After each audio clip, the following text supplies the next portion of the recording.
G'day guys, today we're going to be turning this budget Android phone into a dedicated retro gaming handheld. The device we will be using is the Optus X Start 4 sporting a Unisoc SC9863A and 2GB of RAM. We'll be pairing it with this cheap Bluetooth gamepad from ChiliDog, which does have a built-in clamp. Starting off, we'll be downloading an application called Launchbox for Android. So I just went to Google, typed in Launchbox Android, scroll down. You do have to enter an email address you have access to, since it does email the download link. Once you've downloaded it, we will just install it. Once it's installed, we will go and open it up. I'll just add it to my home screen.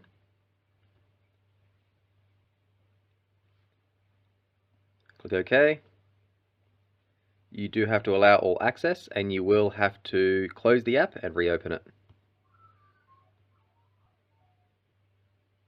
From here, we want to press the three lines at the top left. We want to go Manage Emulators. Wait a second. We want to download and install RetroArch. Click Yes. It will fail the first time because it doesn't have permission to install apps. So we'll let it fail, and then we will grant it permission. So as mentioned, we do have to allow it to install apps. Press back. We don't have to close and relaunch the app though. Click Install. OK. OK again to allow external file access. So after about 10 seconds, it will auto-configure. And next we want to load core. We want to download a core. And we want to download all the cores for the systems that we'll be emulating. So for me, it'll be Nintendo 64, PlayStation 1, and PSP. So I'll go down to Nintendo 64. I will get all of the cores, so all three of them. Just simply tap on it, and it downloads them all.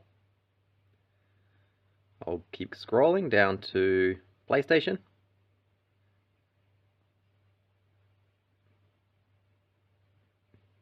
And again, I'll get all the PlayStation cores and also PSP. The cores you have downloaded and installed will have a hash next to them. Next, we'll go back. We will go Online Updater. We will Core System Files Downloader. I'll scroll down, and I do want to download PPSSPP, since we will need that to run PSP games. Once that's done, I will pair my Bluetooth gamepad with the phone. Just turning it on. Make sure Bluetooth's on. It is, and it's already paired. So the next thing we want to do is we do want to configure our gamepad. So yours might work out the box. Currently it does on mine as well. However, I have noticed if I skip this step, some cores don't allow me to use my gamepad. I have to map it each time. So let's go back. And I will go to Settings at the bottom. Go down to Input. Go down to Retro Binds. Port 1. And I will set all controls. So D-pad down, left, right. B, which is the bottom one, A, right, Y, left, X, top. Select Start, L and R, L2, R2, L3, which is pressing in the thumbstick, and R3. Then the left analog up, down, left, right, down, left, right. The next thing we want to do is actually save the controller profile. So I'll save that. That'll be our default. I'll go back again, and I want to set up hotkeys. And I'll scroll down a little bit. We want the menu toggle controller combo, and I will change it to hold start for 2 seconds. So when we're in a game and we want to bring up the menu, we can just hold down the start button for 2 seconds, and that works perfectly. I haven't had much luck using the menu toggle button, again because my D-pad for some reason registers up only in RetroArch settings. In games it works fine, but that's just something worth noting. Once that's done, we can finally close out of RetroArch. So I'll just use my controller. And I will close the app. Now back into Launchbox, we want to add our ROM. So go Menu again, go Import Games, folder of games to import. select, got them in ROMs, and I'll do Nintendo 64 first. It is very important for this setup that you have all of your ROMs sorted by console in their own folders.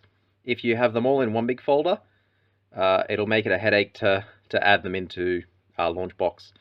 So just make sure they're separated into folders like this. So Nintendo 64, and select this folder, and the platform, which is Nintendo 64.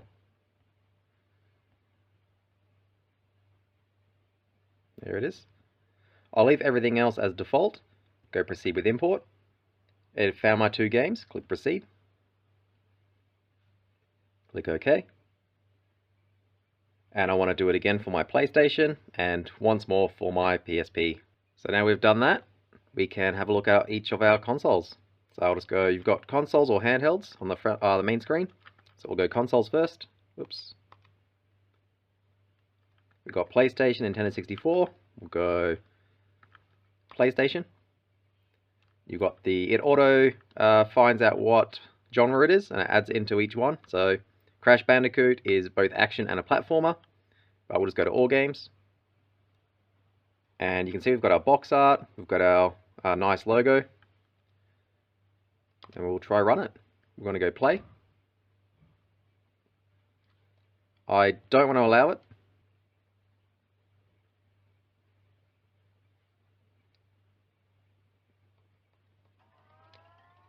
As you can see, it auto-detected our gamepad.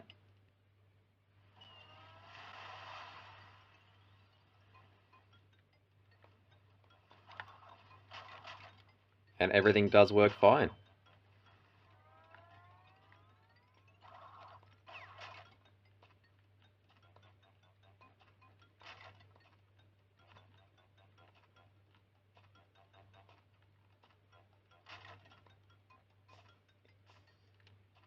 So now to get out of it, we can just hold down the hotkey we configure, which is start, and brings up the menu. Just go down to quit.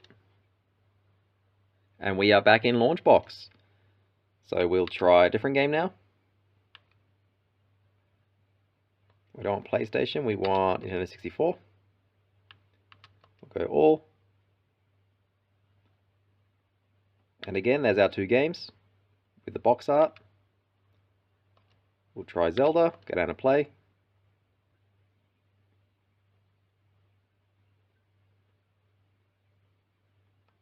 And now we're into our Nintendo 64.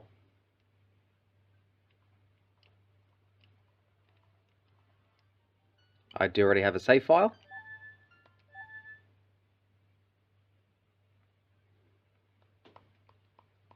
But it is at the start of the game. And again, to get quit out of it, hold down start, which is our hotkey, brings up the menu. Let's go down to quit. And we are back in Launchbox. I think that'll do it for today. If you have any questions, let me know. Otherwise, thanks for watching.